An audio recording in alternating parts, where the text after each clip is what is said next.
All right, now we're on. What's up, dude? How you doing, buddy? What's up? I'm doing pretty good. This week, updated with the microphones. This week, it says a lot about the kind of world that we live in when I forget one tiny piece of technology. Yeah. And it ruins my entire day. I already feel like I'm breathing heavy into this thing, dude. Yeah. I'm like, yeah, what did you forget? I guess just when you laugh or like when you just like keep it like that. So I think how you are supposed to hold a microphone is like this, but like not like this, so that every time I say a word, you can hear every single little breath. Yeah, whatever. it's supposed to be down a little bit, down like this. It's supposed to be. It's like like playing a bottle, you know, like when you ever like do that, like breathe into it. Did I ever show you that video of that what was that one movie called? It was like space. It was like Space Cowboys or something. But it was like Which one? I'm trying to remember. It has Luke Rockhold in it. No idea. The only film I remember is that you showed me is the one that guy that's like freaked out about being in cities, metrophobia, and he's like talking to a rock about Jesus or something. Yeah, that was a Hunky Lee. It was a theory for metrophobia, or no, it was a cure for metrophobia, or a therapy for metrophobia. Yeah, it was just like an Asian dude freaking out. Yeah. If you haven't seen a crazy video, go check out A Cure to Metrophobia. Or a therapy. It's one of those. Yeah, it's really, it's like a 2 or 3 hour long movie that's just a waste of time. I've watched it, I think 8 times now. The whole thing? No. And I've never gotten past 20 minutes. It's a fucking psychedelic trip, dude. I think, have you heard of Carl Jung's, like, the Red Book? Yeah, I've heard of this book. So do you understand, like, what that book is? It's like a bunch of, like, psychological archetypes that you, like, run into in your dreams, right? Technically, where he, like, yes. navigates his self-conscious or something, yes, right? Yes, that is correct. So, or the subconscious, not the self-conscious. Yes, so... He's like, I feel fat in pools. Pools. Well, no, and this is why I think it's so crazy that, like, we as a society are so deeply drawn to Carl Jung is because if you look at him, if he existed today, we'd probably just say he was schizophrenic. Because that entire book is him using, like, his own theory of mind and diving into his subconscious. He's having a conversation with himself. He's dreaming while he is awake, and he's essentially writing down what he's seeing. Yeah, he's crazy. Yeah. This is why I think psychotherapy is fucking ridiculous. There is something to just being like, I don't need to talk about it. It'll be all right. I'll move past it, you know. I think there's dude, week 3, fucking mic stands. Week 3, the mic stands. Yeah, mic 3 podcast, we're gonna get mic stands. Yes, dude. Oh my god, if we had mic stands where I could just like. Yeah, we need week 4. We'll get one of those weird like circle lights. You know what I'm talking about? Does that work for 2 people though? Is that? I don't know. We can get like 6 or 8 of them in here. Just like brighten up the whole place. We're just gonna be blinded. Tell me about Carl Jung. We can wear sunglasses. Yeah, it'll be like that one regular show episode where like their future selves come in and they're like, "Our futures is so bright, we had to wear sunglasses." I don't remember this one, but I can't connect like the ending of any regular show episode to the beginning. If you're like, yeah, it's the one where they like, it's one where they like become the best fucking arcade players in the entire world, and you know, and I'm like, I don't even know how that one starts. Are they like, there's always chairs, right? They always have to set up some chairs. Right? There was an episode with some chairs. I think that episode, they didn't open a portal to hell, but they did something in it. Yeah, sorry that we got onto the regular show, but no, I just burped. How could you? And I'm like, what do I do with this? I was like, can't swallow it. Fuck. No, but so the one where they become like pro arcade players. There's like 2 of them. There's the first one with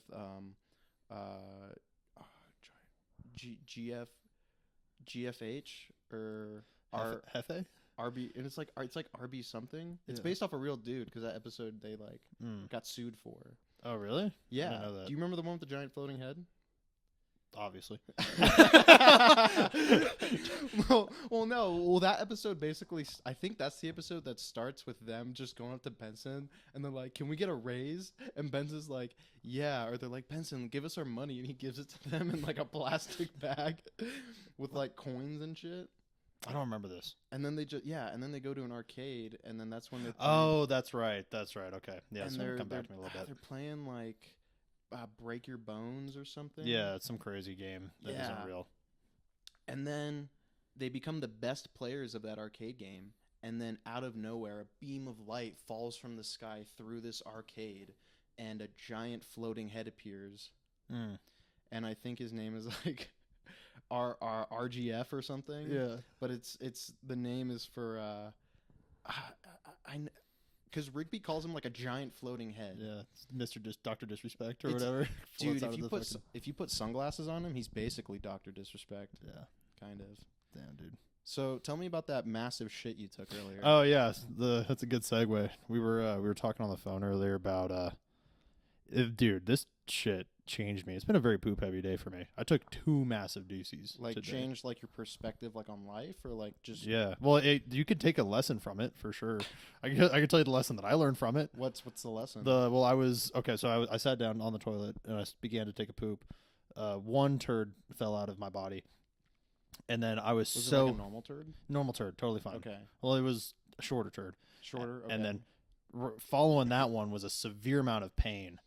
And I was so committed to getting this turd out of my body that the pain just continued to grow. Was it like a pain like in your stomach or like in your bowels? In my asshole. My butthole is being stretched far beyond its limits too quickly. And I could have pushed it. Yeah. And I decided not to. And I had to relax, and that turd slowly retracted back inside of my body. And then a few moments later, I gave it another good push, and it slid right out. So the lesson to take from that is keep pushing. There's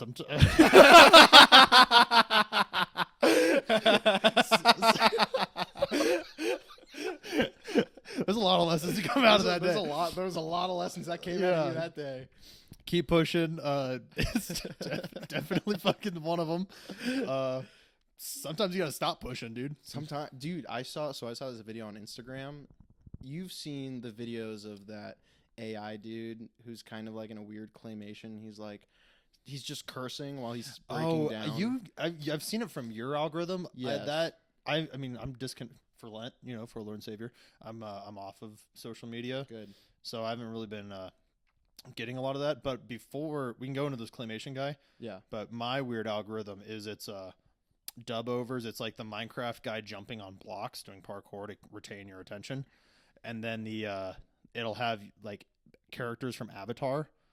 So like Aang, and the Last Airbender, yeah. So like Aang, the girl, Sokka, and then the old guy, the fucking Zuko's grandpa. What's his name? Ro, Uncle. Yeah, Uncle Ro. Yeah, Uncle Ro, and they just talk about Catholic theology and Orthodox theology. But with the AI, yeah. So it'll be like Sokka will be like, "So Aang, why do you guys pray to saints? Isn't that idolatry?" And then Aang's like, "Silly Sokka, no, they intercede for us to the Lord." And it makes the prayer stronger.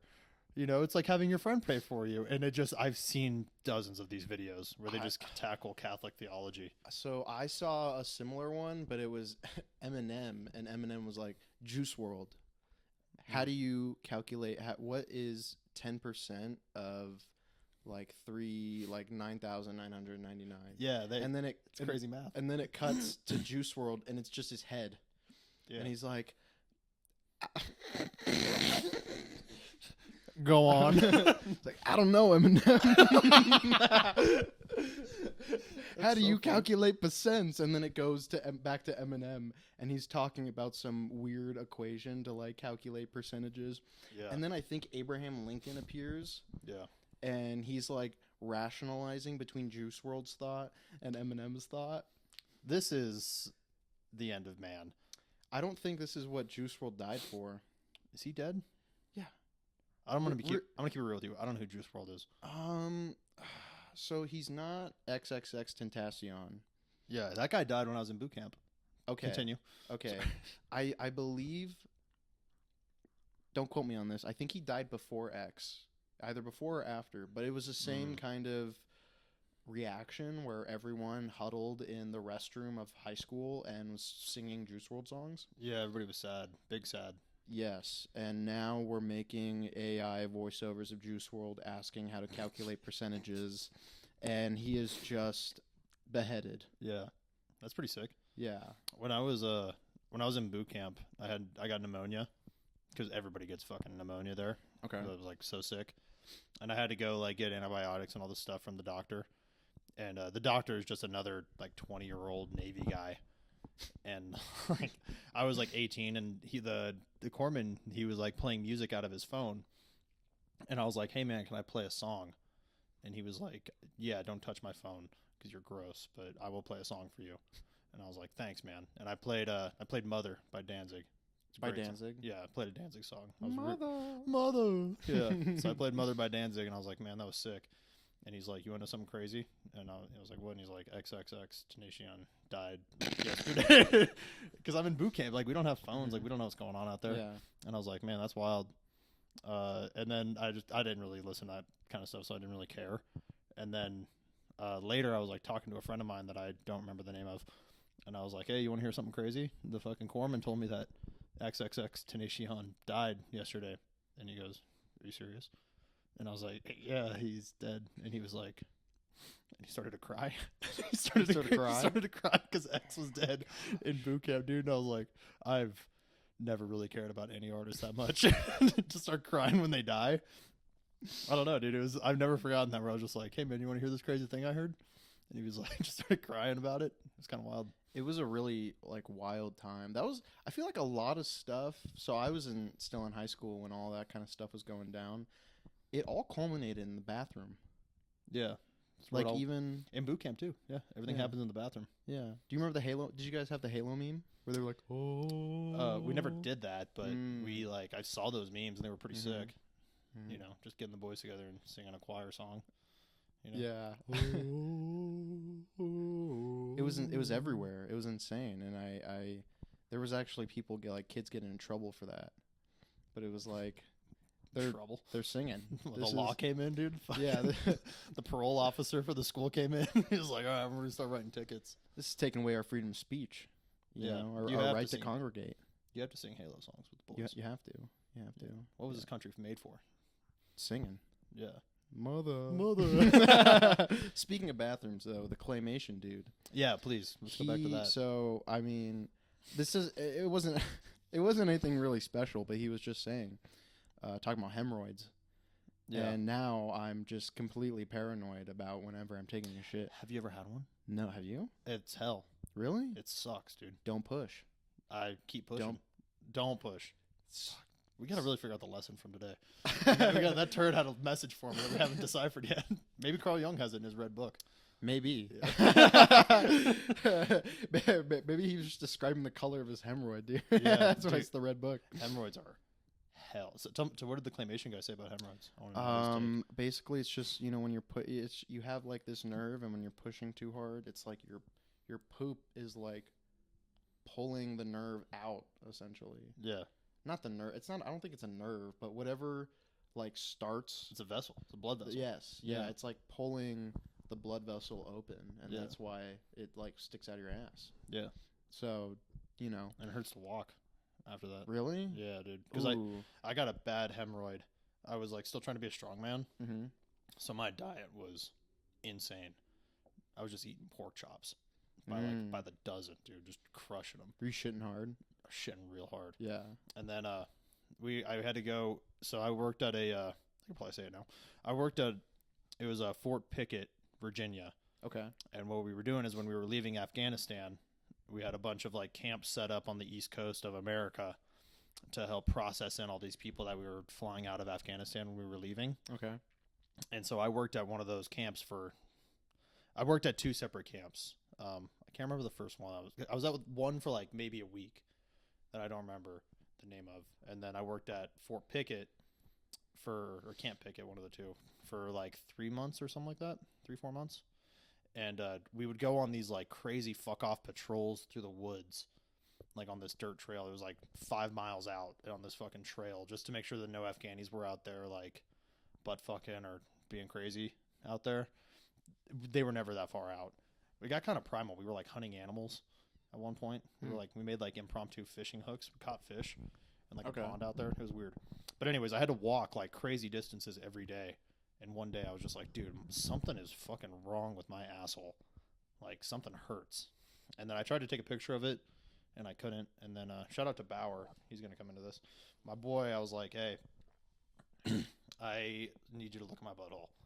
Okay. And he was like, I'd really rather not do that. And I was like, I need this from you right now as a friend. And he was like, do it. So I fucking spread my cheeks. And he was like, yeah, you got a hemorrhoid on your butthole. And it was the worst pain I've ever felt in my entire life. Wait, did you have was there like blood in your underwear? Not that severe. Okay. There was blood a lot when I wiped. You know what? No, I might have had one because there was, when I was like dirty bulking really hard in bodybuilding, there was a point where I was doing like 10 to 20,000 like daily steps. And man, I would be working out and I would be doing squats and I'd be like, damn, my butthole. Did I just shit my, like, why does it smell so bad, bro? Yeah, it's a hemorrhoid. And then I'd go take a shit and I'd wipe and there was like blood. Yeah. A little bit, there'd be like bloody shit streaks in my underwear. Yeah. It was wild. You get a hemorrhoid. Damn. Yeah, dude. It must have not been that bad though if I was able to like, because I don't have that now. Yeah, they go away. Yeah. Well, they say you're more prone to it after you've had one, but I only had it that one time. I've never once I haven't had a returning hemorrhoid. Good. Yeah. Yeah, because it's the burden of man, dude. That's like like hemorrhoids. Yeah, when Adam and Eve fell and they ate from the tree of the knowledge of good and evil. That was one of the curses God put on us. Yeah, that's one of the curses that He God took put. away our everlasting life, and he gave us hemorrhoids. Yeah, and he's like, we're gonna have to deal with fucking hemorrhoids for a little bit, and we're like, okay, for how long? And he's like, probably forever, I think. But yeah, dude, the downfall of man. The downfall of man started with hemorrhoids. Yeah, women got the pain of childbirth, and we got hemorrhoids. You know. Yeah. Speaking of women, What's going on there? No, not Okay. personally, but so our the shaman, you know who I'm talking about, the spiritual advisor in our life, the shaman, The shaman? the jujitsu shaman, That could be any. Are we talking about the man? the man. Are we not saying his name for Yeah, legal reasons? yeah. Unless he comes on the pod. That, Oh, I okay. don't want to give. We're talking about the guy, like the guy with the beard. the guy. The guy. Okay. The The guy. Thanks for clearing that up. So we've been going over not a lot of Bible study. I don't know if you would necessarily call it Bible conspiracy, but he just pointed out this neat idea, which was like the sin of man started, or the original sin started in a garden, right? And it was brought upon by women, by a woman, and it was then ended by a woman. Dude, I had the same take. Yeah, because Mary, she goes, what was it? There's a garden before the cave that Jesus is buried in, right? That's what it is? It was a what? So this is how it was explained to me. So there's a cave, right? And it was meant originally for, I think, one of the Pharisees. Yeah, it was meant for like a really important dude. Yes. So It's not like again, I'm an idiot on this stuff, but I think that like tombs, especially, were meant for like really wealthy or important people. You know, like not everybody got a tomb. But then because of Jesus's crucifixion over like the Passover or whatever, well, they had the Passover, excuse me, the Passover meal, which was the Last Supper, and then like he got crucified, and like for logistical reasons they couldn't like bury him somewhere else, so they buried him in the tomb. yeah, they put him in the tomb. Yeah. And so those tombs were originally meant for the Pharisees, so they were like very expensive. And from what I was told, there's like a garden in front of them. And Mary, she goes into the garden and she sees this who she thinks is like an angel, but apparently it's actually Jesus. Yeah, it's Christ. And then Christ then tells her to go out and tell them that he is risen again. He's been resurrected. Dude, I got chills. Hell yeah. And so, original sin starts because of woman, but then it's meant to be like women have been forgiven because Jesus gave them the responsibility. Excuse me. Turn No, that you're off. good. Jesus gave them the responsibility to go out and tell the world that he was resurrected, especially in a time where the testimony of women was not valid. Like, if you committed a crime and a woman saw you and she was like, that dude committed a crime, they'd be like, no. Blasphemy. I'll take your word for it. I don't know. I'm not that versed in the old law. Yeah, but this is just like me like repeating what I've heard. So, I mean, if that is like the true fact, that's pretty cool. That's pretty cool because it's like one of those very interesting or intricate like themes in the Bible that started from the beginning in however long BC. Yeah. And then, 700 or thousands of years later, we have Christ now. Yeah. And it comes full circle to where now women are forgiven. Yeah. Well, that was a take I had because I was like, when you read the Adam and Eve story, like, I don't know, Adam, he did eat the fruit and he's not without blame. Yeah. Okay. So Eve gave Eve, the fruit and then she gave it to Adam. Yeah. And it's like, I don't know, the writing of it's kind of weird. Like, was Adam there? Was he manipulated by the serpent as well? And it's like, no, I think the general theme of it is that like woman got tricked and then like kind of tricked her man into eating the apple. Right. And so like, there can be like a pretty misogynistic tone to that, like, oh, this dumb broad, like she freaking cursed us with original sin.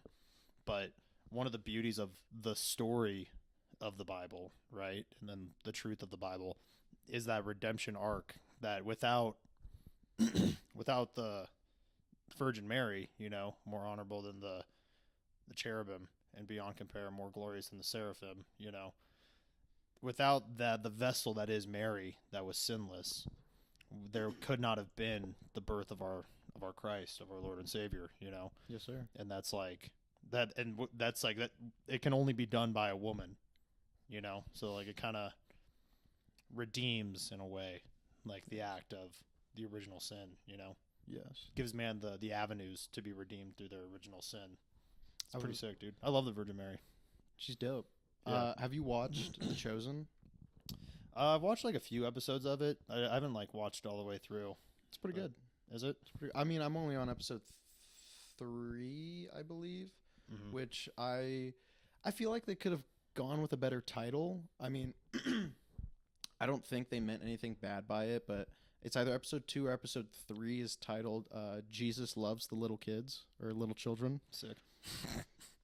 No, I know the parable that they're talking about, which yes. is like, if you can't accept like the word of God as this little child does, then, well, because like the kids are being rowdy, and then like everybody was like, shut up, dude, Jesus is talking. Yes. And then Christ was like, nah, if you can't accept the kingdom of heaven or the word of God like the way this little child does, then you won't be welcomed in.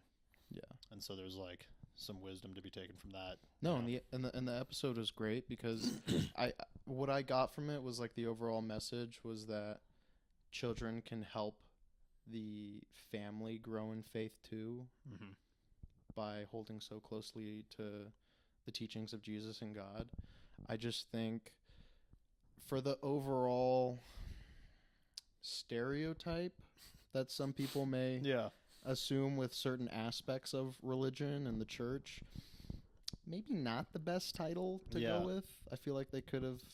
Well, dude, that fucking the Catholic pedo like stereotype is like, especially for their priest, that one's like stuck.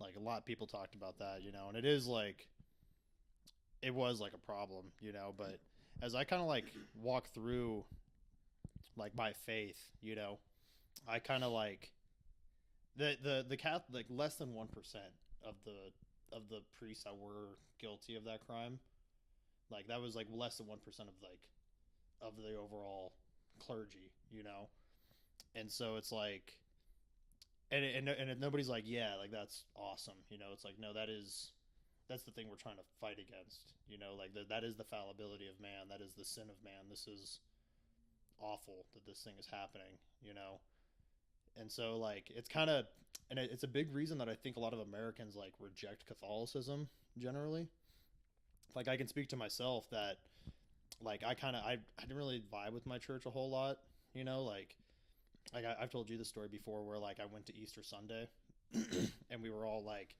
you know, I was like, all right, let's go, Christ is risen, you know, like let's get into this. And then like the pastor was like giving out candy, and then like the Easter bunny was on the stage, and like everybody just kind of had the vibe of like, let's wrap this service up so we can go get this egg hunt going on. And I was like, man, I don't really like that, you know, like I'm here for Christ. Yeah, they're there for a party. And I mean, if you want to look at spin it a certain way, like you have the Easter, like why do we have the Easter bunny up there? There shouldn't be an Easter bunny. It should just be Jesus. Yeah, like, can we talk about how Christ has risen? Mm-hmm. Like that's what I'm hyped on. And then I was like, okay, I want something a little bit more old, a little bit more like grounded, a little bit more like in the faith. And then I was like, well, I'm not gonna be Catholic, you know. Of course, I'm not gonna be Catholic, not me. And then I went to that's what led me to Orthodoxy, you know, like the picture of this Christ. This is like Orthodox iconography art, you know. And then I taught. The more I've grown in Orthodoxy, and like I don't want to disparage it. I do love the Orthodox Church, but the more that I walk in it, the more I realize that I think the Catholics are like the church. Like I think the Catholics are like one of the best denominations, for lack of a better term, of the church. You know, like they kind of like the way that they like kind of began to rationalize and scholasticize and like observe the world, you know, and like that it's one of the best faiths that we have as Christians, you know, is the Catholic faith. And I don't know, I kind of like it, man. I'm considering going that way because I haven't been baptized Orthodox yet, so I can still go like kind of, you know, pick your own adventure where you want to land. And the more that I learn about the Catholics, the more I'm like, man, these guys have it figured out, you know. Catholics are dope. Don't touch kids though. Please do not. Don't touch kids. Gosh, yeah, dude. God, where do we go from here? I don't know. Tell me about your shit that you took. My shit that I took. Well, I definitely, it was one of those ones where don't push too hard because I constipated, man. I don't know what it is. I feel dude, I was today too. Yeah, I don't know what it is. I feel like I'm getting a decent amount of fiber in. Go on. Okay, so well, I mean my diet has really only been consisting of burritos. Nice. But like I say burrito, but it's just what I would normally eat for breakfast, lunch, and dinner, which is generally cheese, milk, some form of animal meat,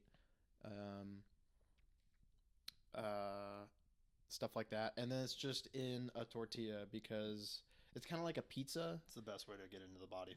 Exactly. You can just fit all of it into one thing and then shove it down your throat. I don't really have to like think about it. Giggity giggity. Giggity giggity. Yeah. You can put a little sour cream in there too. You can stuff it with anything you want. Yeah, stuff it. If you stuff it? Yeah, you're gonna stuff it, dude? Yeah. Make it hot and spicy too. Yeah. It's pretty sick. And I mean, when I calculate the macros and everything, like I'm still getting in my fiber. I'm still eating my animal meats and stuff. So I don't know. Honestly, I don't know what's going on. Maybe it's just it's in the air. I don't know. Something going on. Something in the air making me constipated. Yeah, dude, it's a change of seasons. Yes, but I had one of those shits where it was like just a lot of air, wet air. Yeah, I've been there. And then it just had a dink. Yeah. And you're there for like 20 minutes, bro. Just get it out of me. Yeah, watching the claymation guy on your phone. Watching the claymation, telling me I should not be pushing. Yeah, you're watching Juice WRLD not know how to solve fucking fractions.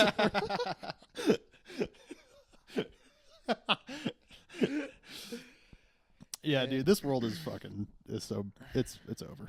This world is very crazy, and I think the more that I grow slowly in my faith, the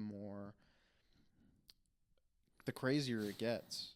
Like for me personally, with my exploration into Christianity, it's been a wild ride so far because with my background more so and like spirituality, I do find myself still coming at the faith with a different lens, which is difficult and confusing because I see God everywhere now. Yeah. Not just in my Instagram feed or something, but when something goes on in my life, like I can now see all the moments in my life where like God has been present and has been Hell yeah, dude. and is it's awesome. I wanted to apologize to you because since I've met you, I've been spouting blasphemy and trying to lead you astray from faith. Have you? Yeah. Didn't even notice it, dude. I'm grounded on my Lord, bro. Whenever I'm like, Leo, no, it's not God. It's the esoteric universe telling you. That. I don't know. I never really noticed that, man. I was like, I knew that you had like a different approach to like your faith and how you saw God, I never got the vibe that you were like being blasphemous. I mean, I knew that it was different from me, but I never felt like you were trying to like sway my view of it, like it's sort of, this is how I see things, this is how you see things. I will say that like as I've seen you grow more and more in the Christian faith, you definitely seem a lot more grounded. Yes. Lately, like you seem a little bit more like assured of things. These last 3 months, man, have been game changing in terms of my perspective on life and my perspective on myself, and just being able to deal with any type of internal struggle I may be having in any given moment. Before, when I was trying to do things on my own and I was taking that very postmodern spiritual route, it's honestly, it's really annoying because you're trying to figure out all of these lessons and figure out who you are and how you should act. And it would have just been so much easier if I had believed in Jesus from the beginning, because it ends up in the same place.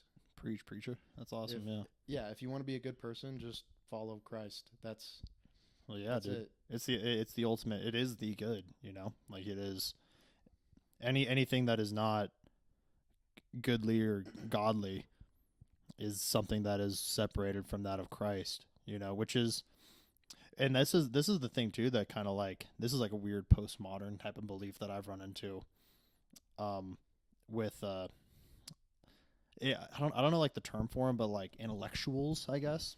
Okay. Like I've had a couple discussions like this in my college where it's I'll put intellectuals in quotes, but it's like this thing where it's like, I like the Bible for its wisdom. I was there, Yes, I was. That's the mindset I came into those Bible studies with.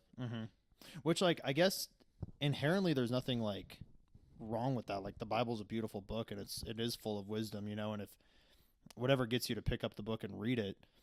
But the interesting thing about about Christianity is that it's very grounded in like, there's a man that was born and his name is Christ and he is God.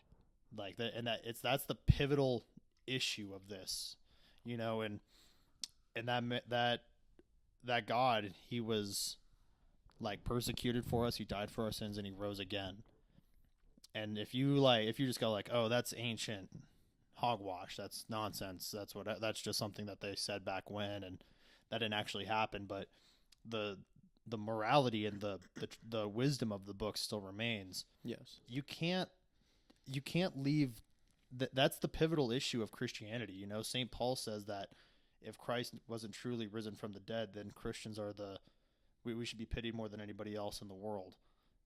Because that is the pivotal issue of Christianity is Jesus was resurrected. It's Christ. Like that he has this authority, and he is, and that's what we strive to be like. And if you like, you can't pick and choose this thing, like you either believe this or you don't, That's the most difficult part, I think, because I have been having to reinforce that idea that Christ was resurrected, and that is honestly the hardest thing to believe. But I do find myself, the more and more that I believe that Christ was resurrected, like the better I feel, if that makes sense. And what was I going to say? And at this point, you can't denounce the idea that Jesus was real. We have so much evidence now Yeah. of his, just at least his existence, Mm-hmm. and proof that he was crucified. So if you can't at least believe that he was resurrected, you can at least believe that this man spent the latter portion of his life and died for our sins. Mm-hmm. He died for all the people in his present, he died for all the people in his past, and he died for everyone who would come in the future. Yeah. And like right there is, that has been the most reassuring part, and that has been one of the things allowing me to stick to the Christian faith, Mm-hmm. is just knowing that this man went through the worst torture that the Romans could put him through, Yeah. and he did it for me, he did it for you, and he did it for everybody. Yeah. And it's like, how can you not try to go through your life with that knowledge and being like, he died for me, and therefore my life has inherent value because I am living in his memory. How do you hear that story and move on from it and neglect it? You know, like you really can't. No, everyone needs to watch The Passion of the Christ, honestly, because It's a beautiful movie. when you see what they did to Jesus, When I was 12, Yeah. I watched that for the first time, dude, and I cried so It's hard, rough. dude. I cried so hard for It's rough. Jesus. yeah, I was like a little kid. I was bawling because of like, it's gruesome, dude. I should not have been watching it at 12. I don't know. Maybe I should. no, maybe. Yeah. I mean, you still believe in Jesus, so I'm sure Yeah. it had some positive effect on you. Yeah. But when you see something like that and you see what he went through, it's just, man, like, he did that for me. Yeah. I have to keep going. Yeah, dude. I have to keep going. And I don't think as a modern human there's any form of suffering that you can't compare it to and be like, no, I can get through this. Yeah, exactly. It's great. And Yeah. it's No weapon formed against me shall prosper, brother. You know, yes, like, sir.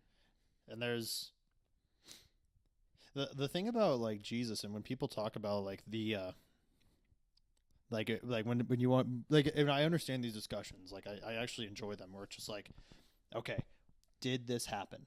Like what can we prove and what can we not prove?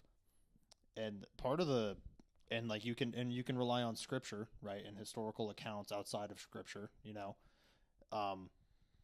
The interesting thing about like if you're going to believe the story of Christ, and this is like an issue that I think that most Americans probably have to face, and I don't even think they realize it, is you can just be like, oh, I know that Christ was like crucified for me, died for my sins, and was resurrected on the third day. And it's like, okay, how do you know that?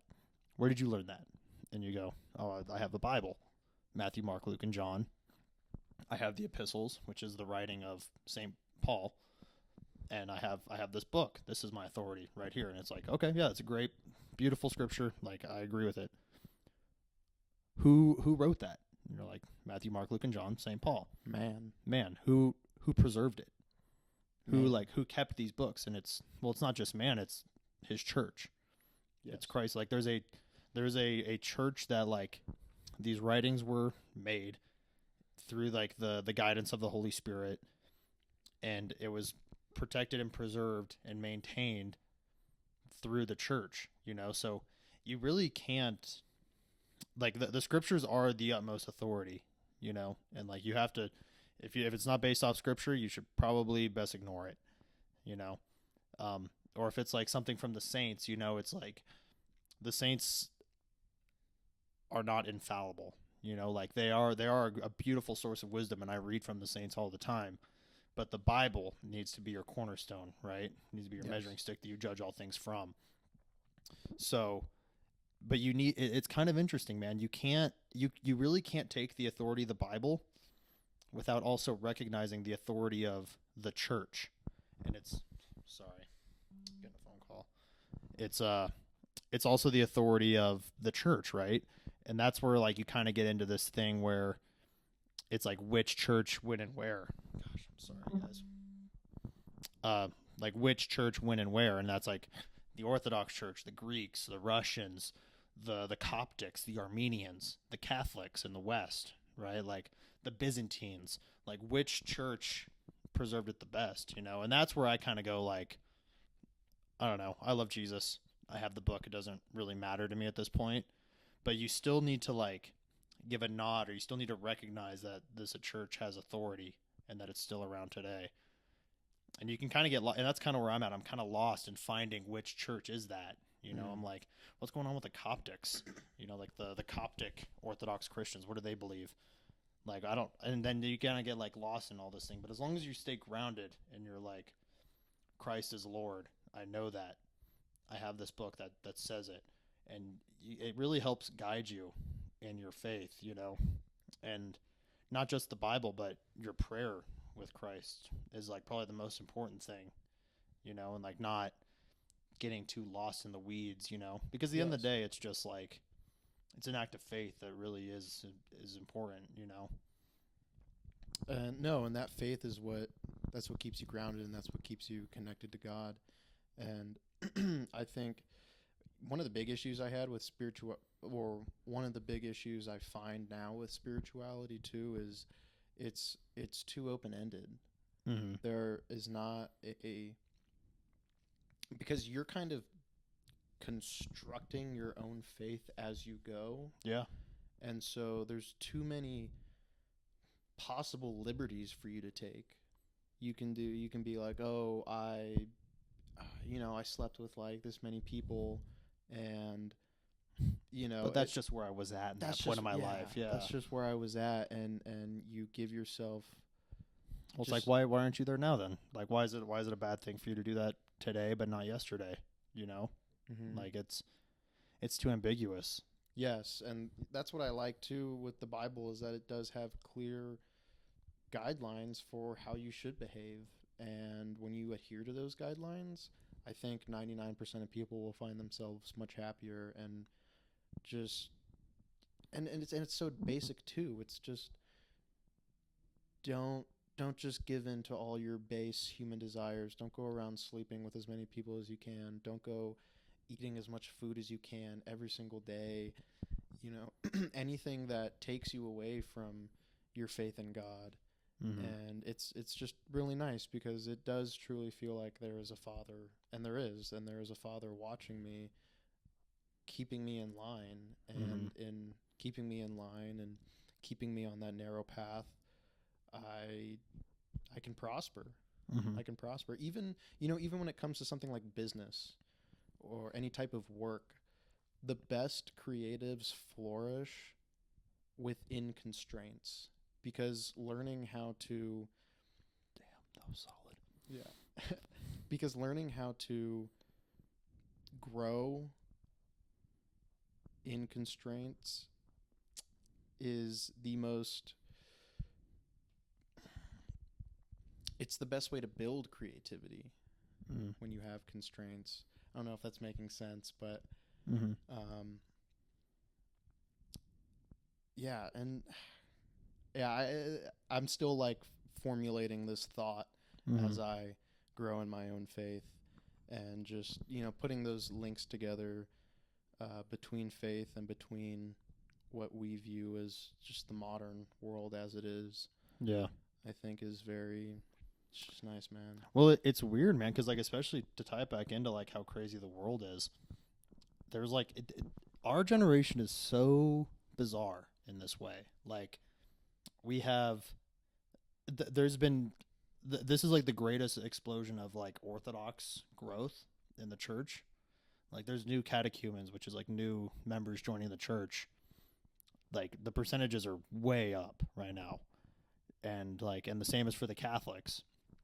But like simultaneously, we have people that like the ambiguity of like gender, and that's just like with base reality is so relative, of like kind of pick your own life, pick your own truth, like a concept like that. We simultaneously, like, it's sort of like the collective consciousness of like America right now, of our generation in particular, is so like create your own reality, and this is the reality. Like it feels like there's a real schism, Yes. in where we're at. Like it's either you're either just like, yes, like women can be men and men can be women. You could be a dog if you really wish to be, that's what your truth is. Or it's like, we need to return to the Holy Roman Empire. Like that's kind of, Yeah. and that's, I don't know why it's so divided in that way. You know what I mean? Well, I just a off thought that I'm starting to have is, I think when you do allow your mind to become that abstract, like it just starts breaking off into so many different pieces that it's just overwhelming. And that's why we are, there's a whole subsect of our generation that is just plagued by mental issues and emotional instability, is because they don't have any type of grounding force in their life. Yeah, it's nihilism. Nothing matters. I think nihilism is definitely part of it, because when I was still in that space, something like nihilism ends up becoming comforting, because everything is so confusing and abstract that if you just think to yourself, well, none of it matters, that's interesting. That kind of just sets you back to ground zero. Yeah. None of it matters. I'm going to die anyway. So, it's better to just be depressed and nihilistic, as opposed to be so overwhelmingly confused by all of these different thoughts and different ways of going about morality and identity. And you just become such a fragmented person. But when you're able to follow something like Christ, whatever keeps you grounded, meditation, Buddhism, like it takes all those fragments and it brings them back to one coherent piece, which makes you whole. Yeah. And yeah, man. And heals. Yeah. Yes. I was watching a podcast the other day where it was talking about modern women and stuff, and how nowadays here on the Saucy Dawgs podcast, we do hate women. We do hate women, but I do love you, Mom. Don't ever forget that. We don't hate women. I love my mom too. And I lost my train of thought for a second. But no. You're watching a podcast. I was watching the Modern Wisdom podcast, and they were talking about how less women nowadays are religious, and a lot more of them are starting to go to therapy, and it's leading to them having more mental issues, because they are they're going too deep in, as opposed to looking outwards towards something like God. Yeah. Which keeps them grounded and allows them to put their burdens onto. I think that's so interesting. That reminds me, when I saw I went to go see Jordan Peterson when he was doing his last tour. Yeah. And one of his concepts, he spoke about the story of David, and like how David like wrestles with God, and he starts out his speech, his talk by like pointing up, and he always said that. He was like, he like gave a story about his kids and how like he'd always have them point up, and he's like, because if you know where up is, you can always orient yourself relative to that, And it was a fun story that he had with his kids, where they would just be like, which way's up? And they would always point up. And he like kind of went into like that's what we do when we wrestle with God, and like what we have to kind of do as it's not just as what we have to do as Christians, but like what we have to do as humans, is like we need to know which way is up, which way is God, which way is right. And then we wrestle with that idea, you know what I mean? And it's like, and we fall short of it, and we get forgiven, and we get back up. But we're always, even those that are nihilistic, those that are turned inwardly so much and fragmented and broken, so what they're really all looking for is which way is up, and that's really what we all are doing. And like the beauty of my faith, that is unique to others, is there's one way that is up, and that is Christ, and the Muslims, they have a similar idea, with their one false god, and then like, but the interesting thing about like Abrahamic or like Western religion and Christianity is that there is only one up. There's only one God. There's one answer. You know what's up. You know what's down. Yes, and whereas like with Buddhism, it has moral constraints, right? Like it has left and right things, but it kind of It's still pretty vague. You can take this and you can take that, and then there's Taoism, which is just like, yeah, there's some of that and there's some of this, and it's a kind of everywhere but nowhere type of thing. But what Christ says is like there's only one way to the Father is through me. You know, It's only one way up. There's only one way up, and that's a like what, and you can be like, oh, I don't like that, like, ew, that's fucking, but I'm not like that, like that's limiting. I don't know why I'm doing a gay women voice now, but it's childish. Honestly, that's what I've come to believe. It's childish. Yeah, because if you think of just as you're growing up as a person, and I'm still like this in certain ways.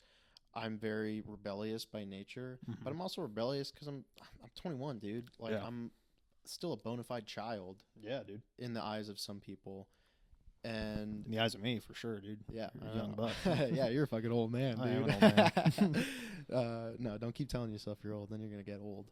Yeah. Then because then your cells eventually. I mean, this is going back to my weird spirituality. This is bro science, dude. This is like spiritual bro science, but that's just the whole point of like affirmations and stuff. If you keep telling yourself you're old, like it's going to go from your conscious to your subconscious, and then that subconscious is just going to continue telling itself that message, and it's going to send that signal to the rest of your body. Yeah. And then that's when when you feel old. My back starts hurting. Your back starts hurting. Like, no, dude, I'm just having like a weird pain today, but I'm still young. Yeah, I am young, dude. I'm young. But if you do come up to me one day and you're like, bro, I'm 26 years young today, I'm punch me in the face. I'm gonna have to heel hook you. Yeah, dude. punch me in the face, please. If I ever start saying I'm 27 years young, I want you to shoot me in the head. I mean, maybe in your 20s, I guess you could say that. But if you're like 50, bro, and you're like, I'm 55 years young, we all gotta accept it. That's just denial. I've never understood that. My great grandma died when she was like 74, and my mom would always go, "Oh, she was so young," and I was like, relatively speaking, I guess. Yeah, I mean, like, yeah, I could have squeezed out a couple more decades, maybe, but like, I don't know, dude. Like, I'm 25. Yeah, a lot of life has gone by me. You know what I mean? And it is like, a lot of life. 25 years. 25, yeah. Of life. Yeah, dude. And it's like, and I have more to go. You know, I still have more opportunity to. Oh, for sure. Make something happen. But whenever people are like, life starts at your 30s, fucking, what happened to your 20s, dog? You know what I mean? Like the retirement, you're halfway to retirement. You know, 65 is like the retirement age. Well, that's why, you know, kids in my generation are still living with their parents. I'm still living with my parents. Yeah. Don't be fooled by the single bedroom apartment. I do not sleep on this couch. This is just mine. This is just his. Yeah. I know. He's ahead of the curve. I fucking hate it here, dude. Dude, living alone sucks, dude. It seems scary. I have to get out of here. That's why I have so many hobbies. I'm like, I'm always either like at college, or I'm at the gym, or I'm at dance, or I'm at jujitsu, or I'm at work. Like I'm always. This place is just to wash clothes and sleep. Yes, and meal cook prep. a meal. Yeah, meal prep. Like I don't like.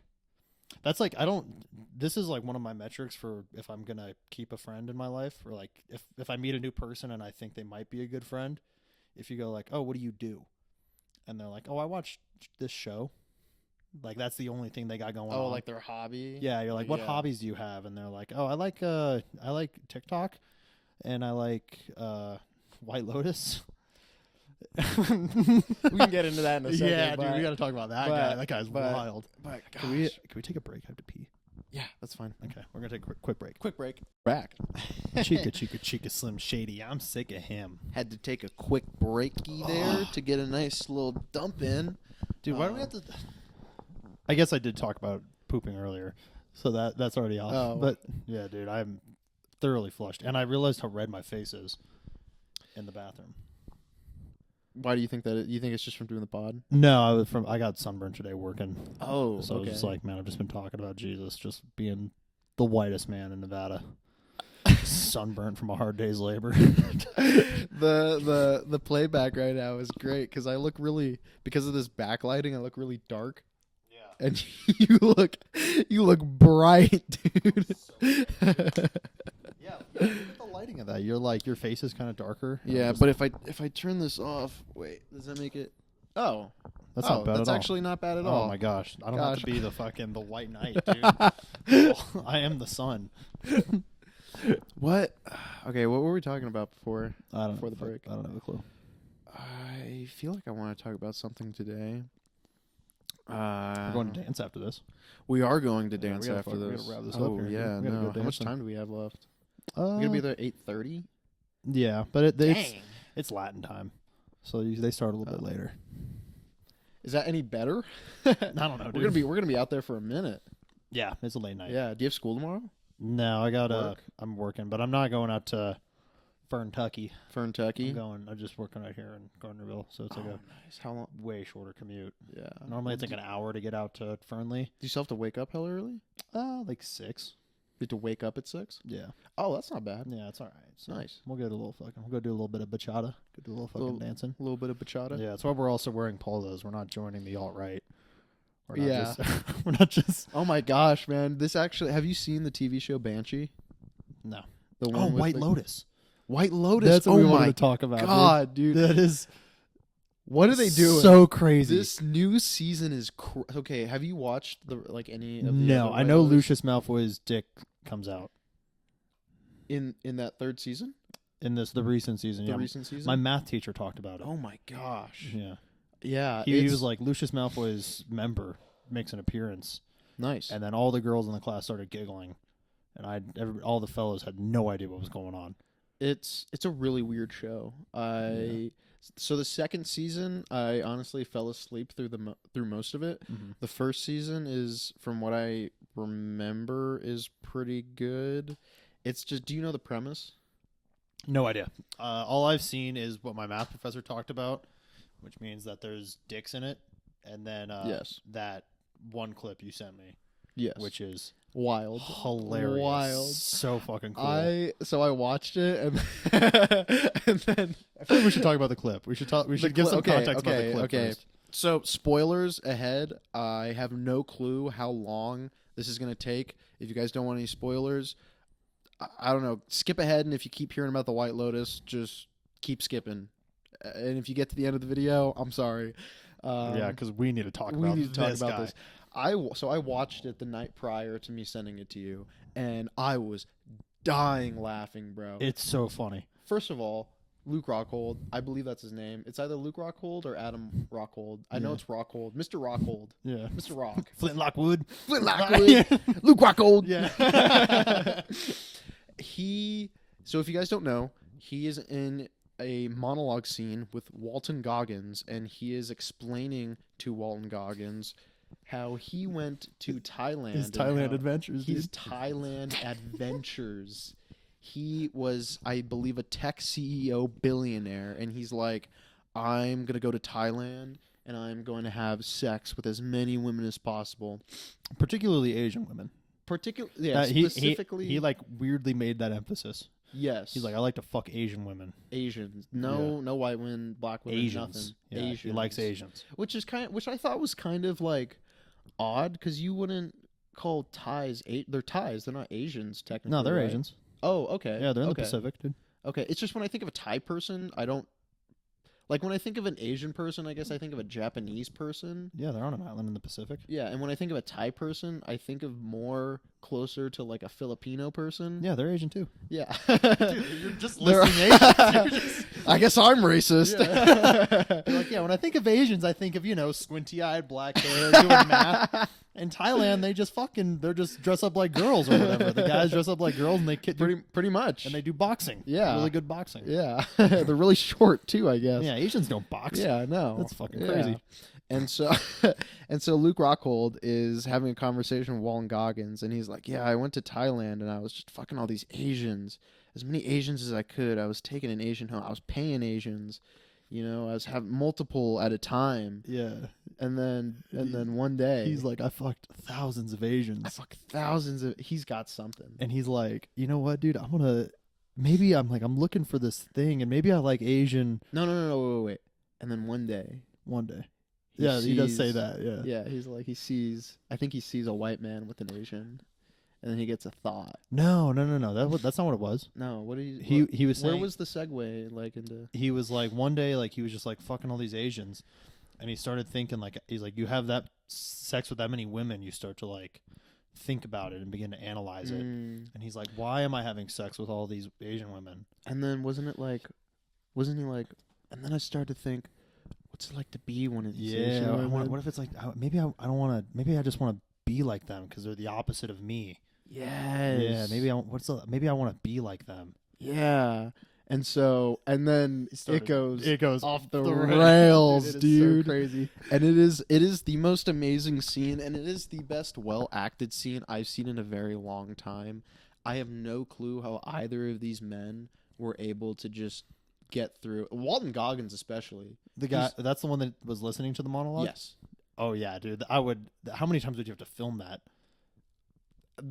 I need to see that blooper reel. Yeah, 3 dozen times for me, dude. At least. Because he talks about how he wants to be like an Asian girl, and he's like, so he starts wearing lingerie and stuff, and then like starts putting ads out there to get fucked. Yeah. And then he's like getting fucked by all these dudes in Thailand, and he's like, sometimes I have to pay for them, sometimes I don't, sometimes they're just down for the cause, which is wild. Sometimes multiple at a time. And he's just like getting fucked by all these dudes as wanting to be a Thai lady boy, I guess, as a large white man. And then the dinger at the end, which I think is so fucking dark and hilarious. Yes. Is he hires an Asian prostitute lady to watch him get fucked, and he looks her in the eyes as this guy's fucking him in the butt, and he's like, that's me right there. And it's like he's looking in a mirror or something. And he's like, I am Asian, dude. I am the Asian girl. I am the Asian girl, dude. Watching me get fucked. And Walton Goggins throughout the entire scene does a phenomenal job of just like acting with his eyes, because it always cuts back to him and he's just like this, and then it cuts back to Luke Rockhold's monologue, and then it cuts back to Walton, and he's just like, And then, the further along Luke Rockhold gets in his story, it cuts back to Walt. He's just like the mouth is slightly open. He's just like, what the fuck are you talking about, dude? And then towards the end of the monologue, he just like accepts it, and he's just like, whoa, that's crazy. Yeah. And in a way, the monologue, it's not meant to be funny. It's meant because it's meant to be dark and twisted. It's meant to be dark and twisted, but then after the monologue, he gets out of Thailand and he converts to Buddhism, and then he's like, blah blah blah, getting rid of my desires, sitting and suffering, getting rid of, abstaining, what's it when you don't, being celibate. Yeah. And it's supposed to be more of a talk about, like, I guess maybe not giving into your desire. It's supposed to be about your desires, identity. Yeah. It's much more. Have you ever heard the song Stinkfist by Tool? No. Being friends with you, I'm sure I've heard it probably a dozen times. Probably. But do you know what that song is about? Is that the one where I was looking at the lyrics of it and it was like No, that was Schism. Oh, Schism. No, yeah. I've never looked at the I've never looked at the lyrics of Stinkfist. Just from the title. Yeah. Guess what the song is about? Probably about fisting. Yes. Oh, okay. Yes. Cool. That is so on the surface. That is what the song is about. It's about anal fisting because he uses analogies like knuckle deep within the borderline. This may hurt a little, but soon we'll get over it. Yeah. But the way the song actually starts, you're such a tool. I am such a tool. God, go on. I'm sorry. I'm a fucking tool, dude. No, but it's supposed to be. It has broader meaning of like addiction and stuff, because in the beginning of the song, he's talking about needing overstimulation and stuff like that. And it's oddly enough a song I resonate with on multiple different levels in a sense. And it made I think of that song when I hear this monologue in the White Lotus. Yeah. Because while the surface of the story is Hilarious. I want to be I want to be an Asian girl that gets fucked by white dudes. Yes, the Don't clip that. Don't. Hey, we'll see what CapCut does. Yeah. Wouldn't that be so funny if the program just Did you edited this to ruin my life? no. If it did it on its own, does it do that? Does it just like take? Yeah, clips? all those. Okay, guys, I'm not a professional video editor. I wouldn't necessarily call myself a professional at this point, I'm but a professional. I am now a video editor by trade, and so I need to save time while running and creating content for this podcast. So I just run the hour-long podcast through CapCut, and it just makes clips on its own. That's pretty sick. It is pretty dope, yeah. And they come out, I'd say for like podcast clips, they come out pretty decent. If there's a clip of me saying that sentence again, I want to just be an Asian girl that gets fucked by white dudes. We have to cut it. Dude. You gotta stop saying it. We though. can't post it, dude. We can't post it. You're gonna put me down. It would dude. get a lot of views. The caption was wild, dude. The title of that short. Fuck me. Oh man, if I did the one where it puts like emojis on top of every caption. Yeah, when I say it, it's like an emoji of like an Asian girl or something. Asian girl and an eggplant and then like a peach. Fuck. I just think it would be funnier if the application did it on its own. Yeah, I was like, this is hilarious. Like the Chinese are just like, this is funny. No, because it gives you also different like categories for each short that it creates. So it'll be like this one, it'll have like the short, and then on top of it, it'll say most on topic, and then this one will say like most hilarious. Yeah. And then It's so crazy how we have that technology. Yeah. Is it AI running that, or is it just like Yes. a Chinese guy sitting behind a screen getting paid slave wages? Both. Oh, okay. And he's like, "Ooh, very funny. Very funny, white man. Very much on the topic. Very much on topic. Ooh, I love the topic." Oh yeah, but wild TV show, wild episode. I cannot wait to. I told as soon as I saw that, I told my mother. I was like, because we watch a lot of TV shows together. Like, we have to watch this. It's so fucking funny. We have to watch. It's this. If you haven't seen it yet, please go watch it. It is probably the greatest thing that television has made in the last 3 decades. It is it. You know, in a weird way, it's very fitting. I think with where we're at. Yeah. Like in terms of humor. Yeah. In terms of societal humor. It's so funny. Yeah. I wish I could describe to you how hard I laughed. Oh my gosh. I just dude. remember watching it again in the morning and I was like, Leo has to see Oh my this. gosh, dude, it's so funny. It's so funny, dude. Do you want to... That's God, it's 7:41. Yeah, we gotta go dance, dog. We gotta go get a little, I don't know if you can see that, get our hips Yeah, moving. we gotta go move our hips. I'm gonna fuck it up, dude. Yeah, maybe we can end on this. I took a dance lesson in Sacramento Okay. like about a month or so ago. About a month or so ago. Okay. Yeah, and this guy was it was more like a conceptual class. It was actually really interesting. The guy that did it, he was wearing like tights with like, and he had like weird dance shoes on. He was very obviously gay, but Okay. the lesson was really cool. Okay. Where he was just talking about how like there's connection, and he's like, there's so many ways to move, like, but it's only refined to a circle. Like you can either go north, south, east, and west, or in the cardinal directions of those, you know, like northwest or southeast or whatever. And so I was like kind of listening to that, and then he's like, and it's all about the connection, right? So like when you lead, sometimes it's a gentle push to lead, and sometimes it's a gentle pulling away, and then the follow just keeps the connection as you pull away. And I was like, man, this is like, I was really getting a lot out of the class. And then we were getting towards the end of the class, and somebody was like, he was like, do we have any questions? And some dude was like, a man was like, yeah, I'm having a hard time like moving my hips. So do you have any tips on like how to move our hips better? And the guy was like, okay, guys, let's think about this. I'm going to stand up. You guys are going to get a little show here. And he's like, what are the two ways that your hips move? And he goes, they can move forward and backward, and they can move side to side. And he's like, so let's all do that. Let's get up into our knees in a room full of people all squatted like this. And he goes, forward, back, forward, back, forward, back, forward. And then he was like, to the side, And he started, and I was dying laughing. I was the only, because everybody is stone faced, and we're in one of those rooms with like mirrors are on every wall. So we're all staring at our reflections, just like moving our fucking hips to the rhythm. And I was like the only fat white dude in this room, just like dying laughing, dude. Everybody was like, dude, it was brutal. And that is the beauty of having constraints in your life. Yeah, we need a constraint. Love you, buddy. Later, guys. Bye.